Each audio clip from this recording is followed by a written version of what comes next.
en la escritora Eduarda Mansilla como figura internacionalizada, como profesional de la literatura y como modelo de globalización, es decir, como una mujer completamente fuera de serie por el alcance de su obra y de su figura, no solo dentro de América Latina, sino sobre todo en Europa y en Estados Unidos. Vamos a ver que es una figura con bastantes contrastes, que habrá aspectos que nos van a sorprender, porque por una parte es una autora bastante progresista y por otro lado es una autora también bastante conservadora, es decir, es una mujer que en sí misma tiene fuertes contrastes, es decir, a diferencia de autoras como por ejemplo Juana Manso, que la podemos poner en una línea concreta, Eduarda Mansilla tiene más aristas, podemos decir, ¿no? Es más polifacética. Bien, como vemos ya en su apellido o en sus apellidos, es de una familia, de una de las familias patricias de Buenos Aires, es decir, es descendiente de los grandes héroes de la independencia y luego de la posindependencia, de guerras contra, por ejemplo, las defensas de Buenos Aires contra las invasiones inglesas, es decir, esta señora ostenta una prosapia increíble por parte de madre y de padre. Rosas, no sé, es por supuesto muy conocido, ella es la hija de la hermana del gobernador Juan Manuel de Rosas, y esta filiación familiar, pero también sobre todo política, la va a acompañar toda su vida, y lo vamos a ver reflejado tanto en su vida incluso familiar como en su vida profesional sobre todo. Bien, entonces, vamos a hablar de activismos, pero como decía antes, no la vamos a poner en la misma línea que una Juana Manso. En algunos aspectos, por supuesto, van a coincidir, por ejemplo, en el aspecto de la educación de la mujer, de la profesionalización de la actividad femenina en la escritura, pero en otras no. Bien, entonces, su activismo se va a focalizar, sí, en el tema de la mujer como profesional, es decir, que la mujer tenga derecho y tenga el reconocimiento como una profesional de las letras y del periodismo, y también va a abogar por mayores libertades de la mujer. Claro, otra vez yo siempre hago la salvedad aquí, no podemos compararlo con las libertades que puede manifestar o solicitar un feminismo actual del siglo XXI. Es decir, cuando Eduarda Mansilla habla de que quiere más libertad, la libertad es poder salir sola, es decir, no tener que ir acompañada por un empleado de su esposo, que era diplomático, para ir a una biblioteca. Es decir, este tipo de libertades. También ella va a tematizar el tema del divorcio, pero también con ciertos límites, es decir, un divorcio, pero no para poder formar otra relación, sino este derecho a poder alejarse de una persona cuando ese matrimonio ya no funciona, ¿sí? Es decir, vamos a ver que ella en su vida también lo va a ejercer de alguna manera a esta libertad o a este derecho. Bien. Uno de los grandes activismos de Eduarda Mansilla va a ser tratar de superar la dicotomía civilización y barbarie. Luego vamos a ir a entrar en ese tema, aunque claro, no tenemos demasiado tiempo, pero bueno, haremos un resumen de esto. Y esto se va a referir no solamente adentro del país, es decir, ella está en contra de esta dicotomía de decir los blancos, los anglosajones son la civilización, Francia, Inglaterra y Estados Unidos son el modelo, y todo lo criollo, lo indígena, lo gaucho es bárbaro, sino que incluso va a ir más allá. Es decir, ella va a identificar aspectos de barbarie en los pueblos anglosajones. En su libro de Recuerdos de Viaje, por ejemplo, ella va a juzgar la sociedad norteamericana como bárbara en algún aspecto, ¿no? Es decir, superficial, bruta, descortés. Por otro lado, va a admirar un montón de aspectos de la civilización norteamericana, pero también la va a criticar. Es decir, va a tratar de anular esto que, en el caso de, digamos, su figura de contracara sería Sarmiento, con el cual a su vez va a tener una amistad, es decir, estas diferencias políticas, estas diferencias ideológicas no van a evitar una amistad y un enorme intercambio epistolar que va a tener con Sarmiento. Sin embargo, en esto van a ser muy, muy diferentes. El tema de la educación femenina, este es un punto en el que va a coincidir con Gorriti, con Manso, etc. Es decir, la importancia de la educación femenina, la legitimidad, y en esta línea también se va a insertar en una especie de continuidad de Sor Juana Inés de la Cruz, esta idea, ¿no?, de que la mujer intelectualmente tiene el mismo nivel y la misma capacidad que cualquier varón. Y también en general se va a dedicar, sobre todo con su obra literaria, pero también periodística, a los derechos humanos, es decir, a defender la dignidad de las etnias, sobre todo, que es lo que más va a sufrir durante los gobiernos unitarios, es decir, Sarmiento, etcétera, que van a sufrir una persecución y un exterminio también, lo que luego se va a llamar la conquista del desierto, es decir, esta aniquilación del pueblo indígena. Ella va a defender las etnias, va a defender al pueblo afroamericano, va a defender a los presos, lo cual es bastante llamativo para la época. Ella en persona fue a cárceles para constatar que los presos en Buenos Aires tuvieran condiciones dignas, condiciones de derechos humanos, y en realidad estaba bastante prohibido que una mujer pudiera pisar una cárcel, ¿no? Pero ella movió sus contactos para poder ingresar y ver cómo vivían los presos. Bien, por otro lado, va a dedicar su vida a internacionalizar su perfil. Es decir, ella sabe que América, que las élites culturales americanas miran a Europa, y ella sabe que su éxito en América se va a basar sobre todo en su éxito en el exterior. De manera que va a tratar de ser famosa en Europa para luego para brillar luego en América, y también lo va a lograr. Bien. Y también, aprovechando sus vínculos familiares, sociales, va a crear una red asombrosa de contactos y vínculos, que luego lo vamos a ver con un mapa digital. Las redes de contacto que le van a significar poder trabajar a nivel universal, poder publicar sus obras en todo el mundo y también traducirlas a otros idiomas. Bien, estos son un poco los temas que vamos a ir tratando. Bien, esto brevemente para saber un poquito sobre su biografía, para aquellos que no la conocen. Ella va a casarse con un diplomático, Manuel García Aguirre, que van a pertenecer, como les dije, ambas familias a la crème de toda la sociedad argentina.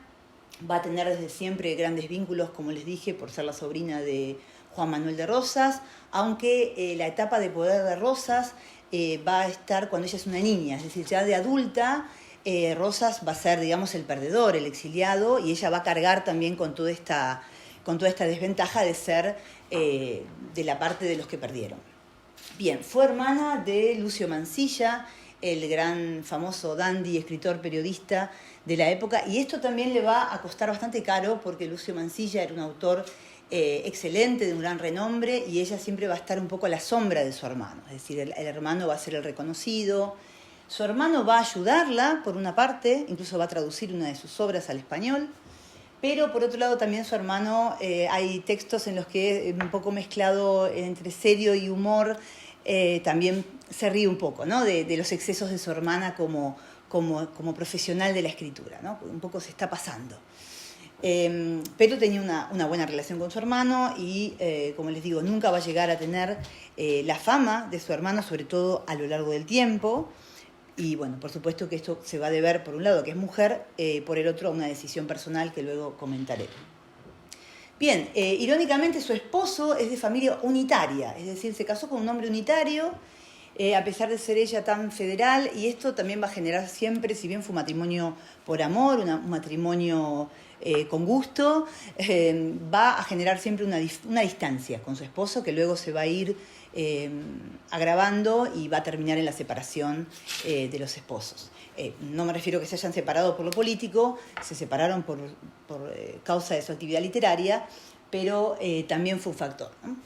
Bien, y este conflicto entre estos dos proyectos de país, no olvidemos que en lo que coinciden las independencias americanas, de los países americanos, es que todos querían la independencia, pero no sabían realmente qué querían hacer con esos países independientes, es decir, qué clase de gobierno poner. Y así surgieron en Argentina estos dos proyectos de país, completamente bastante dicotómicos, que son el federal, que es hispanófilo y mestizo, es decir, integrador de las minorías o de las razas mestizas, africanas, etc., contra el proyecto de país ilustrado, donde solamente tienen lugar los blancos y donde hay una marcada anglofilia, también muy representada por Sarmiento. Y no olvidemos que incluso se llegó al extremo de decir que también no solamente los indígenas o los negros o los mestizos eran bárbaros, sino también España e Italia. Es decir, los únicos países que deberían funcionar como modelo, y las razas que tenían que inmigrar a la Argentina tenían que ser suizos, alemanes, ingleses o franceses, ni siquiera españoles e italianos. Es decir, fue muy extremo esta dicotomía y este proyecto. Lamentablemente triunfó el proyecto unitario, es decir, el proyecto de Sarmiento. Bien, y las consecuencias llegan hasta el día de hoy, que ¿no? este racismo y esta marcada diferencia entre el pueblo indígena y el blanco, las élites blancas, eso sigue existiendo porque triunfó en las guerras civiles y finalmente en los parlamentos triunfó la idea unitaria. Bien, entonces aquí tenemos un poco los dos representantes, el líder federal, de cual va a descender directamente Eduarda, y Sarmiento, como les dije, que va a ser un líder unitario y con su libro Facundo entonces va a instalar esta idea de la civilización y la barbarie que nos acompaña hasta hoy en Argentina. Bien, entonces, podemos marcar, esto lo hacemos rápido, diferencias entre, aquí tenemos la bandera federal, la bandera unitaria, que es la actual en la Argentina, y me interesa ahora centrarme en estos dos puntos. Los federales van a valorar una cultura europea, pero también la cultura hispana y la cultura autóctona. Esto es muy importante, es lo autóctono, tiene que tener espacio. Con autóctono nos referimos, por supuesto, a lo indígena y a lo afroamericano. Y ellos, en cambio, la cultura franco-anglosajona. Y va a haber entonces en la idea de Eduardo Mansilla una valoración de la sociedad criolla, de la cultura hispánico-argentina, y va a abogar en sus obras también por la integración de los gauchos, de los negros y de los indios. Por otro lado, los unitarios van a representar un marcado racismo y van a fomentar por un lado, el exterminio de los indígenas, de los gauchos, y para poblar estos inmensos territorios van a invitar a traer esta inmigración de franceses, ingleses, para civilizar y asegurar así el progreso. Bien, gran ejemplo de esto, que también tiene mucho que ver con las mujeres, es Sarmiento y su cruzada por traer las maestras de Estados Unidos, es decir, mandó contratar muchísimas maestras norteamericanas para formar a los argentinos, ¿no? En las escuelas. Bien. Ahora sobre el perfil internacional de Eduarda Mansilla, bueno, como decía antes, tanto en el ámbito laboral como en el personal, uno de los elementos clave, por supuesto, para esta internacionalización van a ser sus viajes. Debido a como les dije, a la profesión de su esposo, tuvo distintos cargos políticos como delegado y diplomático y embajador, va a viajar numerosas veces a Europa y Estados Unidos, y ella entonces también va a ejercer, gracias a estos viajes, un rol de reporter, es decir, va a escribir artículos periodísticos contando sus viajes, sus experiencias. Algunos son una suerte de artículos de costumbres, donde va a entrar incluso en detalles, hasta que nos pueden parecer nimios, para explicar cómo viven las mujeres en el exterior, qué costumbres. A ella, por ejemplo, le llamaba la atención que las norteamericanas podían salir solas, que las norteamericanas podían trabajar en periódicos, que podían divorciarse, etc. Es decir, ella va a ser, que es un poco una de mis tesis, es que ella va a ser una mediadora de culturas. Ella nos va a enseñar a nosotros en Argentina qué pasa, cómo se vive en el exterior, y al revés, va a llevar Argentina a Europa y a Estados Unidos. Bien, va a ejercer el periodismo muchas veces en revistas no solamente femeninas, sino en revistas de primer nivel nacional, como La Tribuna, El Nacional. También va a ser una gran crítica de arte, especialmente de música y de teatro.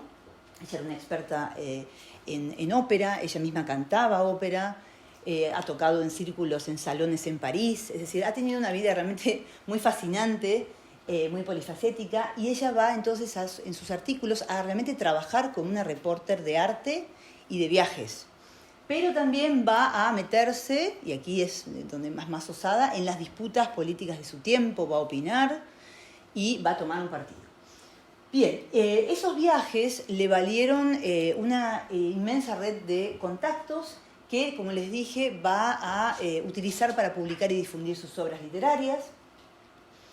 Y va a ser como una suerte de embajadora cultural, porque Europa tenía un preconcepto de América como un lugar exótico, pero como un lugar más bien bárbaro, y ella va a mostrar que ella es de ese lugar y sin embargo no es bárbara, sino que ella es una mujer de cultura y es federal. No nos olvidemos que en Europa se conocía desde la publicación del Matadero de Echeverría en 1837 esta imagen de que los federales representaban este matadero donde los negros, los indios, los mulatos eran gente salvaje, los federales también, y los unitarios eran los refinados, ¿no? Los anglófinos. Y ella va a demostrar que esto no es así, ¿no? Que ella es una federal y que los federales no significan necesariamente barbarie. Muy bien, entonces, como les decía, ella es mediadora entre sociedades y culturas y va a cambiar la imagen de América en Europa. Bien, uno de los grandes éxitos, de los grandes aciertos de Eduardo Mansilla es publicar este libro, Pablo ou la vida en les Pampas, en francés en París. Es decir, ella va a contar un relato sobre estas guerras civiles que están ocurriendo en Argentina entre los federales y los unitarios, pero lo va a escribir durante su estancia en París y lo va a escribir en un excelso francés. Imagínense que esto es una subversión increíble del concepto que se tenía de América. Es decir, aquí tenemos una mujer americana, federal, además mujer, con una educación increíble, un manejo del idioma exquisito. Aquí vemos el comentario de Víctor Hugo a su amiga, porque ella en estos círculos parisinos fue amiga de Rossini, de Víctor Hugo, de Lamartine, de un montón de autores. Y aquí como vemos, ¿no? Señora, su libro me ha cautivado, le debo a este libro horas fantásticas y apasionadas. Me ha mostrado un mundo desconocido. Y esto es muy importante, ¿no? Porque ella va a hacer esta suerte de puente entre culturas. Bien, usted escribe en una lengua francesa magnífica y ha tenido un gran interés por conocer el pensamiento americano y cómo este pensamiento americano se traduce a nuestra lengua europea. Es decir, es una cultural translation, podemos decir lo que hace Eduardo Mansilla. Bien, entonces, bueno, vemos estas palabras tan laudatorias de parte de Víctor Hugo, y esto va a ser un gran éxito porque tener el reconocimiento de un autor como Víctor Hugo va a catapultarla al éxito también en Buenos Aires. Bien, ahora les quería mostrar... Sí. Les queríamos... Sí, ya termino. Solamente les quería mostrar ahora... Bien, ¿no? Estos son los viajes más importantes, mejor dicho, no los viajes más importantes, sino las estancias más importantes. Viajes ha hecho más, pero en todas estas estancias es donde ella se ha vinculado con personas de gran talante, como vemos, Ulysses Grant, uno de los presidentes norteamericanos, ha sido amigo personal de Eduardo Mansilla. Perdón, he puesto el mismo.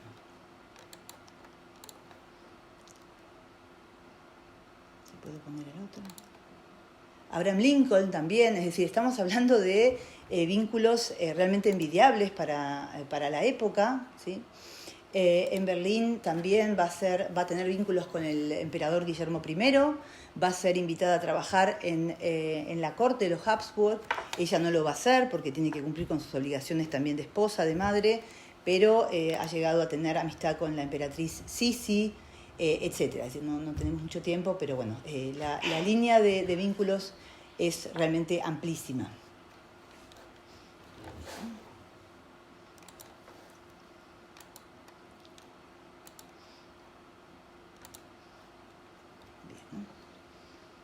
Bien, entonces, como les decía, ella va a tener, esto bueno, ya lo hemos mencionado, ella está muy comprometida con esta formación o fundación de esta nueva nación y considera que la mujer tiene un rol fundamental en la educación de esos hijos, porque esos hijos son los futuros ciudadanos de esa nación, también Juana Manso compartía esta idea, y es fundamental que sean educados por madres, pero por sus madres educadas. Es decir, Eduarda Mansilla no va a renegar del rol de madre como educadora, de madre que va a formar a estos hijos. Es decir, en este sentido ella es conservadora.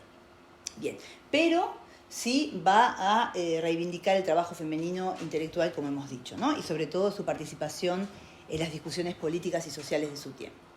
Bien, otro ejemplo de la internacionalización de su obra o de su labor literaria es que va a traer dos nuevos géneros a América. Va a traer el género de cuentos infantiles, va a ser la primera escritora de cuentos infantiles en América y en español, y va a introducir el cuento gótico en el Río de la Plata. Es decir, todos nuestros autores tan famosos, Cortázar, Borges, Bioy, en realidad son herederos de la labor de Eduarda Mansilla, aunque no esté reconocido. Bien, y dentro de sus obras, que sobre todo son novelas, libros de viaje, cuentos, vamos a ver que están los dos mundos presentes. Por eso se le llama, ¿no?, que es criolla y cosmopolita, porque ella presenta ambos mundos a los dos, es decir, presenta el mundo europeo a los criollos y viceversa. Muy bien, muchas gracias y sobre todo.